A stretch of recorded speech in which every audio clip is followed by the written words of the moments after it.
it's Melanie. Happy Sunday. So today we are doing a in-depth candle review of the Voluspa Santiago Huckleberry candle.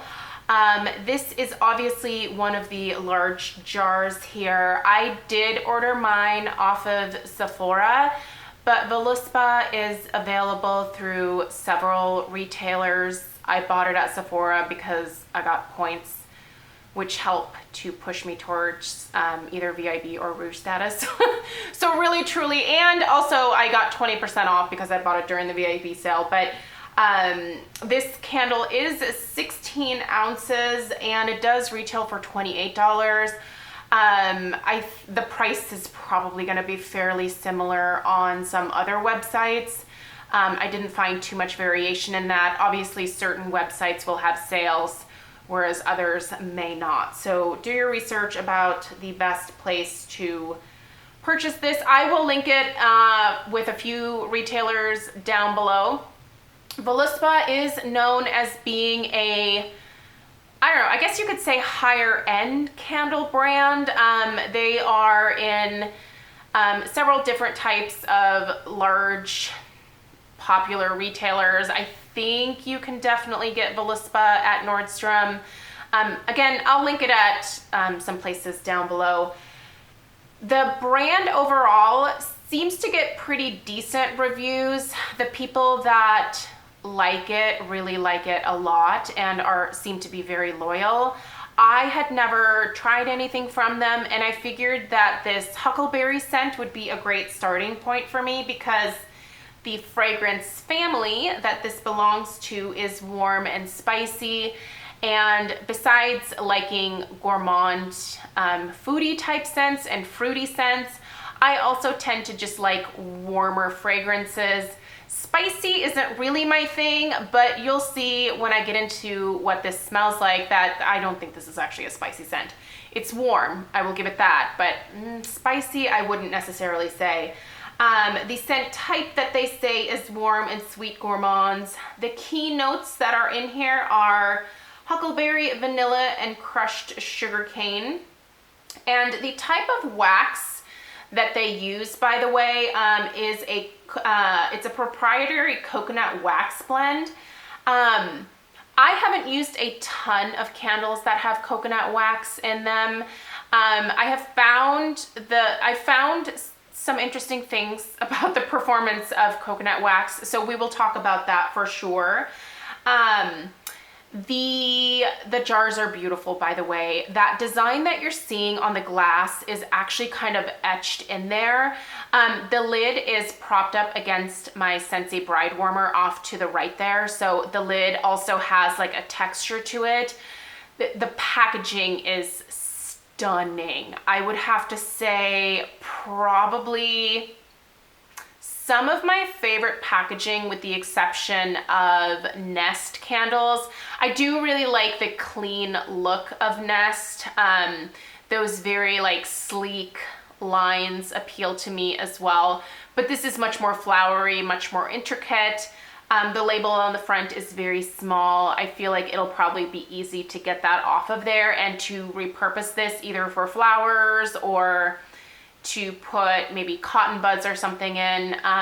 So yeah, I'll definitely reuse this somehow. The lid is metallic, by the way, it's not plastic. They also use 100% natural wicks. And then they don't have any parabens, sulfates, or phthalates in their formula at all. So let's get back to these key notes of huckleberry, vanilla, and crushed sugarcane. Honestly, in terms of telling you guys what this smells like without you having smell-o-vision, really, truly, it smells exactly like that. This is a sweet scent. It's not sickeningly sweet. It's also slightly tart, I would say. Huckleberry definitely has a slight tartness to my nose. You can get that vanilla base that comes through for sure. And the crushed sugarcane, it very much has like a sugar crystal type of sweetness to it. It's really fun. It's really very appropriate for spring and summer.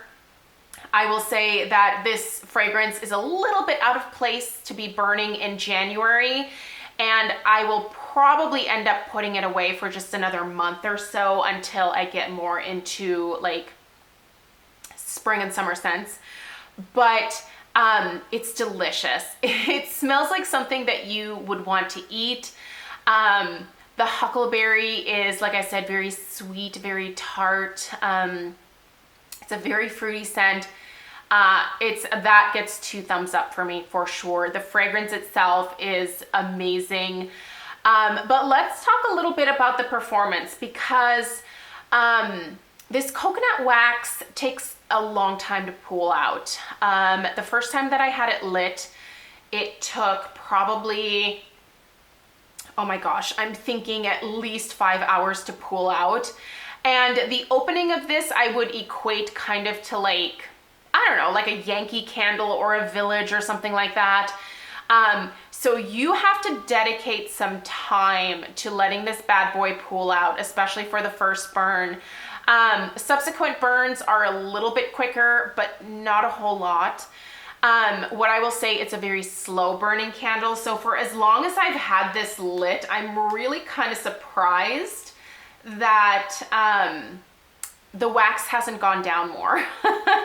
I don't know the exact number of hours that this is supposed to burn. I'm gonna check the bottom really quick. Hang on one second. I'm gonna take this out of frame and look at the bottom here. I don't think that it says. No. These are out of California, by the way, so these are made in the US from what I can see here. Yeah, no, it doesn't say, but I mean, if I had to guess, I would put this on par with the burn time for a typical, maybe like Yankee paraffin candle. I'm gonna have this candle for a while. I don't think it's going anywhere anytime soon. So I'm gonna say like 125 hours, maybe somewhere around there. So very slow burning, takes a long time to pool out. The throw is not great. I'm not entirely surprised that it's not, because the opening is, you know, it's like a Yankee opening. It's not gonna release like a ton of fragrance from a small opening at the top. But I am a little bit disappointed in, it's better than a Yankee, but not a ton. So the throw on this, this is a 1-room candle. So let's just say that.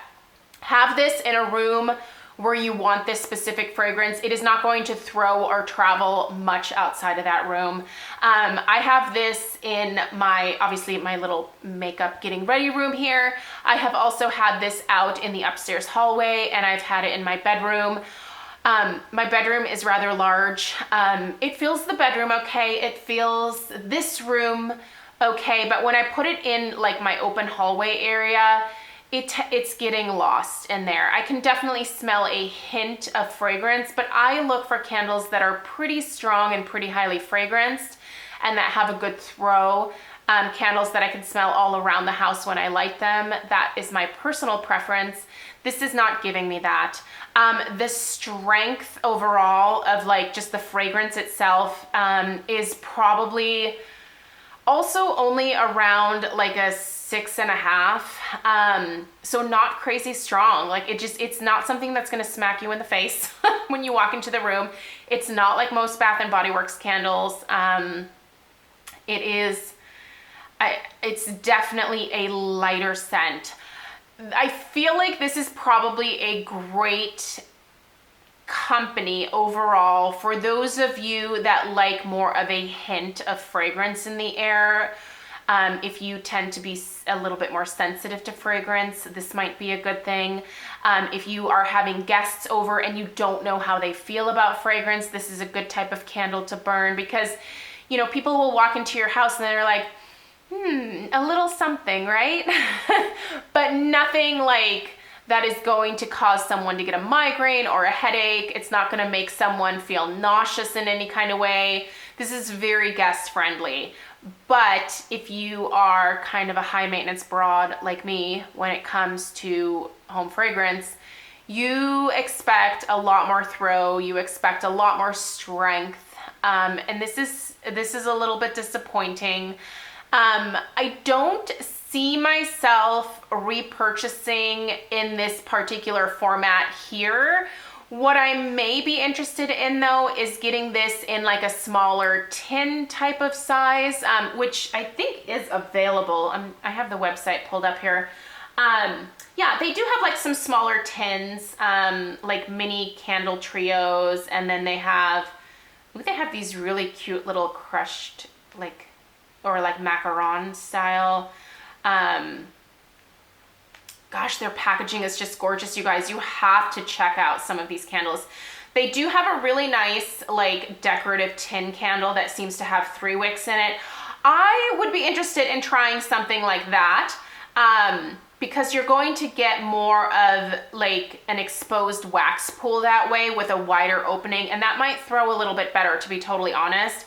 So I'm not writing Voluspa off completely, but I'm gonna kind of go into it just knowing that the likelihood of, you know, me finding like some huge success is gonna be rather small. So, you know, let's just, you know, let's not sugarcoat it. But I don't see myself repurchasing this particular style here. So overall, I would say I give it 1 thumb up, not 2 thumbs up, but 1 thumb up for being a delicious, beautiful, kind of complex, fruity type of scent. And not complex in like that there's a whole lot going on, but it's also not a super basic huckleberry scent, you know? It's delicious. It's fun for a very specific time of the year.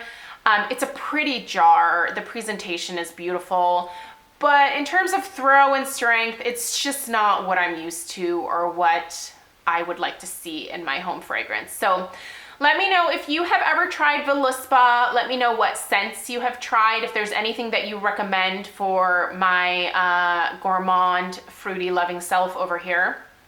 And let me know what particular format you have tried from Voluspa as well, whether you've tried their tins or some of their like fancy jars like this, or they also have some other types of things as well. They have home diffusers too, which might be kind of fun to try because they're really pretty. Maybe I'll buy a diffuser for my downstairs bathroom.